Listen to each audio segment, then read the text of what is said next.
How to unlock a man's phone. The answer's simple, just use hand cream. That's exactly how I got into Michael's phone. Discovered his affair. Teamed up with Linda. And served him the ultimate cheater's trifecta. The red flag came through a delivery. I'm Nina Clark. A corporate drone by day and unboxing blogger by night. Constantly testing new products. While filming a haul video, I opened the first package to find a breast pump. The expensive-looking medical-grade kind. What the hell? I stared at the camera, certain I hadn't ordered this. The recipient name solved the mystery, Michael Clark. My father.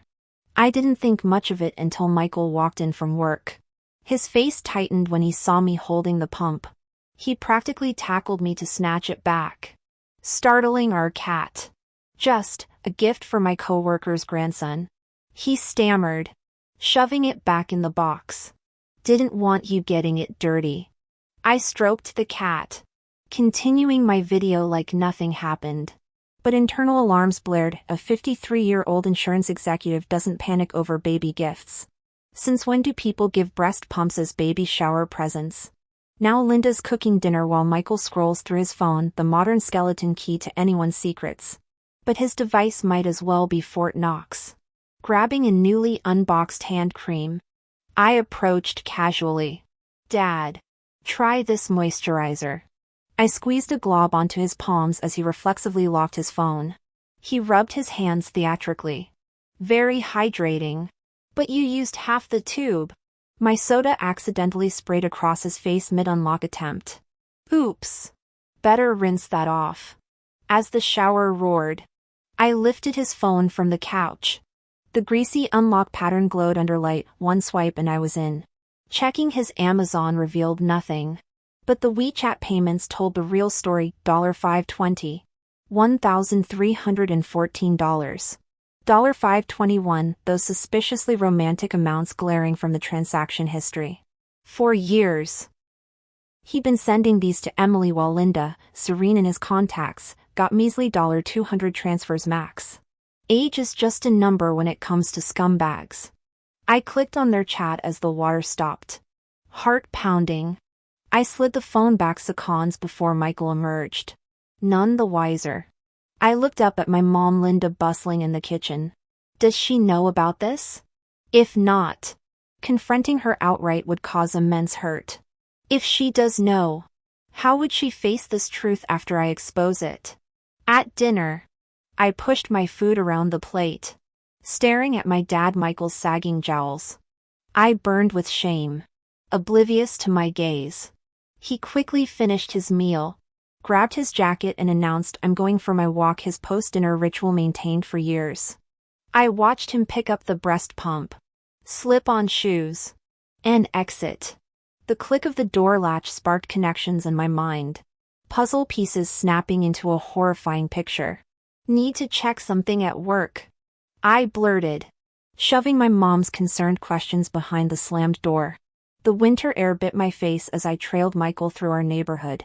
He detoured to the adjacent complex, swiping keycard access with practiced ease. The automatic gate trapped me outside until I remembered Henry's words, garage doors make security gates useless. Slipping through the parking garage, I arrived just as the elevator doors closed on floor 8. 2 apartments greeted me on the 8th floor. Peach branches adorned one doorway, local tradition for newborn protection. Everything aligned.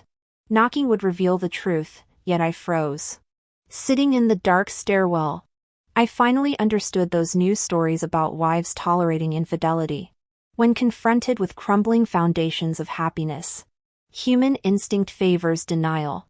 Even if our family was a house of cards, I wanted it standing. 3 hours later, door hinges creaked. My phone camera captured Michael transferring a bundle to a woman. Night-night, Tim. Go to mama now. He cooed. A child. My vision swam as a feminine voice purred, Tim misses his daddy. Come early tomorrow. Okay? The elevator dinged. Double-check deliveries this time, Michael reminded before descending. Alone in darkness. Reality crystallized. Michael had an affair baby. That woman knew about our family. The accidentally delivered breast pump? No accident. This was calculated aggression from someone determined to steal my father. After all, for women who lack integrity and job skills yet possess moderate charm, executives like Michael, my father, earning seven-figure salaries are irresistible. But Dad, shouldn't you understand self-restraint? At your age, turning life into some trashy soap opera while embarrassing the entire Clark family? Are you insane? That night, I couldn't sleep and frantically searched Quora about handling parental affairs. Answers ranged from stay out of it to assess family stability. My eyes burned from scrolling until exhaustion claimed me. Nightmares followed, Michael demanding divorce with Linda sobbing. Then some mistress showing up with a love child. At breakfast, Linda cheerfully reminded me to call Henry while prepping dumpling ingredients for winter solstice. I've got meetings, Michael muttered without looking up, shoving a boiled egg into his mouth, shells littering the table as usual. He always did this. Despite the trash can right there, he'd make Linda clean up his mess. Past protests got shut down with "I'm restricted enough at work, home should be my freedom. And isn't this your job anyway?" So Linda stopped objecting, worn down like her faded dish rag, losing all resilience through years of domestic erosion. Money equals power. Michael's corporate success made him household royalty with absolute authority. Linda, the stay-at-home parent now facing betrayal after decades of sacrifice. Disgusting. I realized, if I stayed passive like Linda, she'd have no lifeline. Jerk, I blurted out. Both parents stared, Linda startled, Michael uneasy. You know what I discovered yesterday? I casually petted our cat Omo. This little cheater's been fathering strays. Total player, right? I locked eyes with Michael. He flinched, focusing on his kanji. Having a mate then cheating? Disgusting. Don't you think, Dad? Omo's male, biological instinct. His tone dripped with entitlement. Holy crap, this man's audacity could foam oceans. Well, I'm neutering him tomorrow. Some things need severing. I emphasized the last word. Michael left silently for work. Linda opened her mouth but swallowed the words, scrubbing a stubborn pot stain with manic intensity. My heart sank. She knew. Of course she knew. But what could she do? A housewife against her corporate titan husband? The stain remained. Like their marriage. The frustration boiled inside me. I snatched the pot and flung it across the kitchen. Screw this. Who needs a stupid pot anyway? But Linda stubbornly retrieved it, wiping off water droplets before returning it to the cabinet. Fine. Got it. I marched to the bedroom and grabbed an armful of clothes. Linda? I'm taking these to Henry. I'll drag Michael home too. We're having family dumplings at noon. She sniffled in response. Should we really interfere? Henry's voice came through the phone. My twin brother had lived independently since college, sharing an apartment downtown. What if he explodes and cuts us off completely? I'd explained everything, but he remained resistant. We go together. Force him to apologize and fix things with Linda. Bad strategy from a guy's perspective. He countered. Then what? My temper flared. Let Linda suffer in silence? If she finds out we knew and did nothing, it'll destroy her. Henry, she didn't raise you to be spineless. The chilly air bit my face as I stormed out. Gender divided, even twin sons would always side with fathers in the end. My Uber sped toward the upscale neighborhood. 3 rings. 5. Michael's phone went unanswered. Last chance. I muttered, slamming my thumb on the red button. The elevator doors opened to a plush hallway. Emily answered wearing silk pajamas. Postpartum glow still evident. Nina! What a surprise! Her manicured hand fluttered toward the living room. I pushed past her. The wall-mounted family portrait stopped me cold. Michael's arm around Emily, her cradling a swaddled Tim, framed in silver gilt. Their perfect trio mocked everything. Charming. I snorted. Affairs are one thing. But hanging evidence? Bold choice. Undeterred, Emily snapped her fingers. A nanny emerged with the baby. Tim just finished his bottle. Try these cherries Michael imported absurdly expensive. But he insists. Her jade bracelet clinked against the crystal bowl. The exact shade Linda had admired for years at Tiffany's. Wait until you see his latest splurge live king crabs from Chile. I told him new moms shouldn't eat shellfish. But you know Michael. Her laugh tinkled like wind chimes. You do seem familiar. I perched on the armchair. Smile sharpening. New training supervisor. Was it? I mistook you for museum staff, what with all the ancient artifacts on display. She was still grinning foolishly when it suddenly clicked. Her face hardened. Watch your mouth. I snapped. If I need to watch mine. Have you watched yours? Did you forget my father's married? Have you no shame? My chest heaved as I fought to control my temper. Don't think I don't see your game. That breast pump mailed to our house was your doing. Wasn't it? Stirring up trouble between my parents with your passive-aggressive stunts, you really think scheming like this will make him leave mom for you? Let me make this clear, my parents will never divorce. Give it up. My forced smile felt like cracked porcelain. That's not for you to decide. Is it? She cooed, tapping the infant's cheek in her arms. Daddy gets the final say. Don't we? Tim? I barked out a laugh, crossing my arms. Think popping out a brat makes you special? Take all the family photos you want, you'll still be the homewrecker. Until my parents legally divorce. You're just his mistress. And that? I jabbed a finger at the squalling bundle. That's his illegitimate son who'll grow up ashamed of his own existence. Get out! This isn't your house to trash. She shot up, jostling the wailing infant. You get out! She shrieked, pointing at the door. How do you even afford this neighborhood on your pathetic salary? Those designer rags? I took a threatening step forward. Mom might play nice. But I won't. Cross me again and I'll make you regret ever spreading your legs for him. My influencer-honed clapback mode was fully engaged now. Voice ricocheting off the walls. Her demeanor shifted like quicksilver. Tears pooled instantly. I never wanted to hurt your family. She sniffled, nuzzling the baby. Love, it just happens. We're all prisoners of fate. The choked sob was Oscar-worthy. I sensed it before turning, the draft from the open doorway. There stood Michael.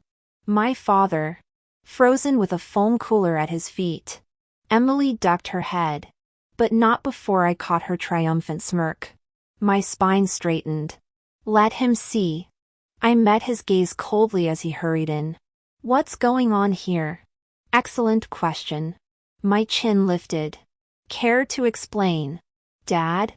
I burned to scream it. Why lavish this gold digger with luxury while leaving mom to rot?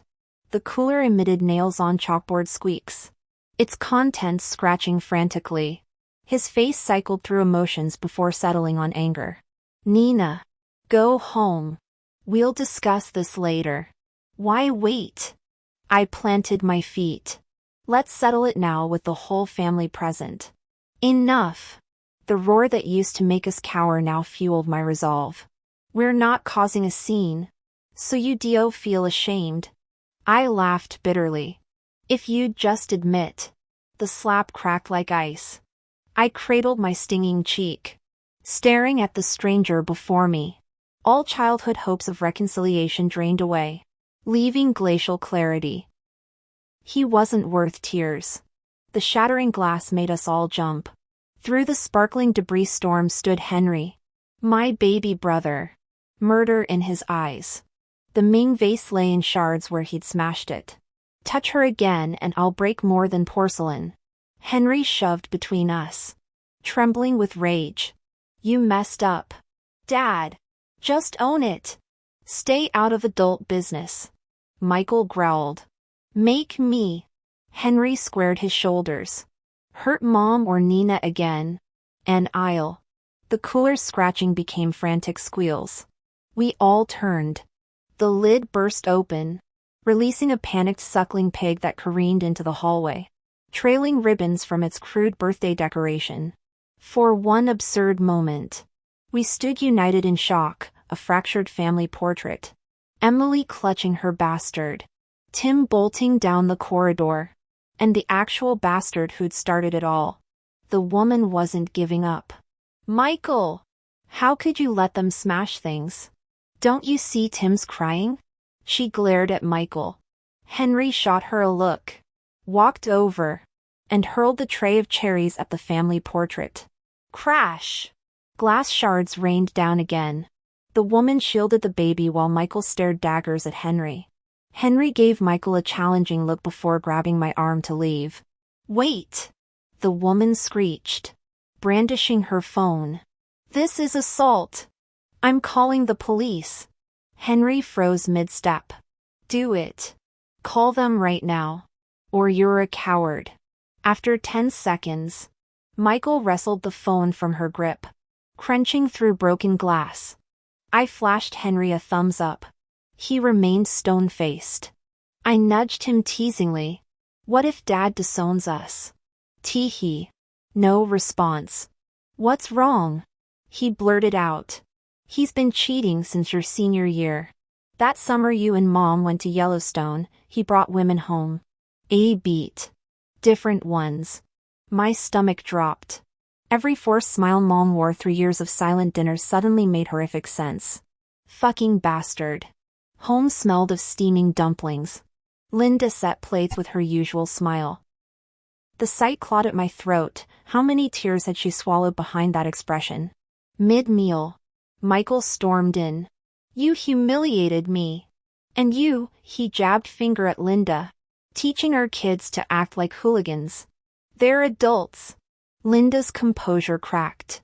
Your disgusting affairs, you think I want them knowing? What affairs? I've given you everything. Who else would keep a washed-up housewife in? Henry and I shot up simultaneously. Housewife? I spat. Who nursed Maggie through cancer? Planned Grandpa's funeral? Made sure your shirts were pressed before every business trip? You think money magically cooks meals and raises children? Henry's knuckles whitened on the table. The law recognizes domestic labor now. Mom's entitled to half of everything, including alimony. Linda's tearful eyes widened. Michael sneered. Since when do my kids lecture me? Since you became a walking midlife crisis cliché. I stepped closer. Newsflash, in 2022. Successful men don't abandon their families. You're just another pathetic cheater. His hand twitched. Go ahead. I dared. Chin lifted. Give the court another reason to rule against you. He left, slamming doors. In their bedroom, Linda stared at wedding photos. I'm 54. Where would I go? Anywhere. I squeezed her shaking hands. We'll hire the best lawyer. The new civil code protects spouses who sacrificed careers for family. She picked up her phone.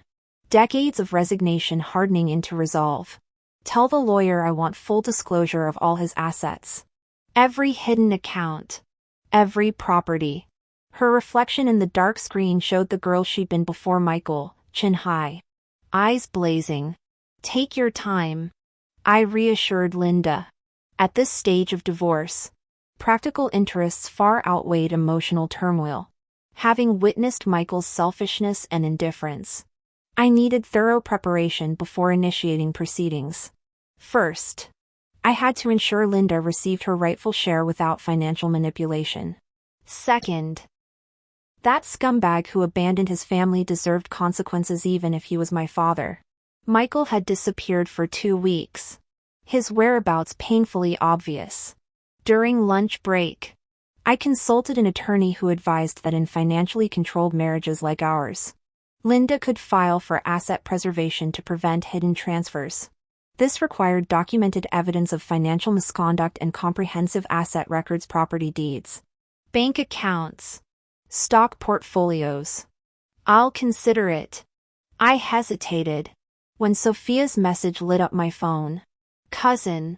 Check David's post. Is that Michael? The attached restaurant photo showed Michael and Emily beaming with their infant. Tim. Balloon-decorated walls proclaimed 100-day celebration. My blood ran cold seeing Maggie, David, and Rob seated at the banquet table. These morally bankrupt relatives actually attended this shameless affair? Especially Maggie, who Linda had nursed through surgery, silently saving the evidence. I told the attorney I'll gather the documents. Later, scrolling through Sophia's community COVID prevention updates, inspiration struck. Next day, armed with Michael's financial records, Linda and I secured court-ordered asset freezing.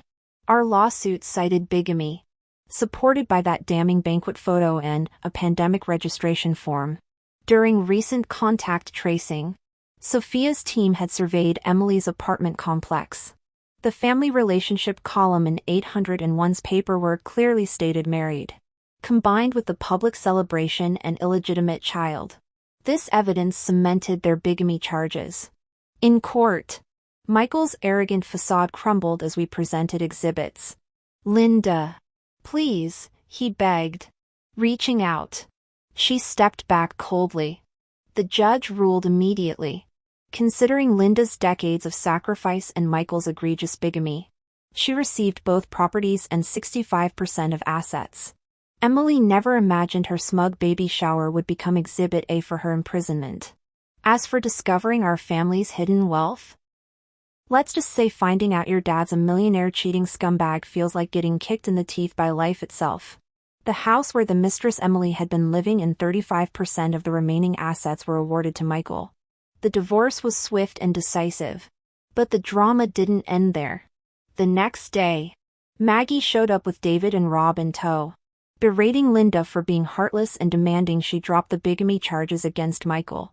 Maggie turned on the waterworks, expertly guilt-tripping Linda about abandoning her husband and failing her womanly duties as the family fell apart. At first Linda tried reasoning with them, but soon realized this was pure harassment. You suddenly remember I'm your daughter-in-law now? She snapped, pointing at the door. Where was this concern when your son was cheating? He earned that jail sentence fair and square. This is my house now. And if you don't leave, I'll have more than one Clark behind bars.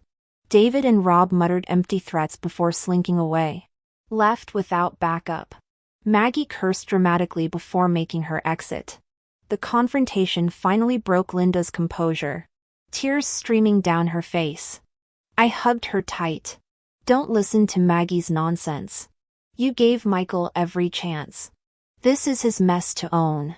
When the trial concluded, Michael and Emily each got 1 year in prison. Linda briefly considered dropping charges, worried about our future. But Henry and I agreed some betrayals demand consequences. Mercy is for decent people. I insisted. He doesn't qualify. During recovery, I enrolled Linda in senior college courses she'd always wanted to take. We got her a chic new haircut and wardrobe, though well-meaning friends tried setting her up. Linda declined. I'm living for myself now, she declared. The prison term changed everything. After release, Michael married Emily. But losing his executive position made him ordinary, just another aging man with no job prospects and worse temper. Their marriage imploded within months. By mid-autumn, Emily had abandoned their son Tim. That moon festival, Michael showed up at our door with gifts, waxing poetic about family bonds and second chances. Linda kept polite distance until his hints became unbearable. Bigamy means jail time, she finally deadpanned, rolling her eyes. Haven't you learned anything? The door clicked shut on his stunned face.